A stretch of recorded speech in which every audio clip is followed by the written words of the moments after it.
laboring priests of the gospel of God, in order that the offering of the Gentiles might be acceptable. We have to be sanctified by the Holy Spirit. Praise the Lord, brothers and sisters.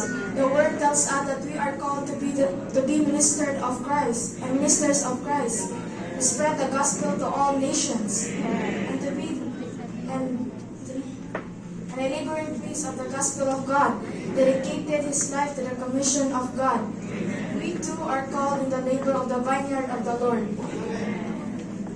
We are called to offer ourselves as a living sacrifices, sanctified by the Holy Spirit, so that our offerings, our lives, our very being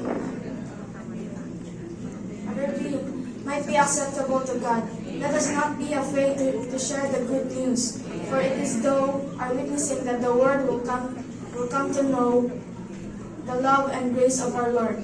Yet, saints, we can only do this if we have the anointing of the compound, all-inclusive spirit of the processed triune God, typified by the compound ointment, the holy anointing oil. Hallelujah! We have the Spirit in our spirit. Amen. Praise the Lord.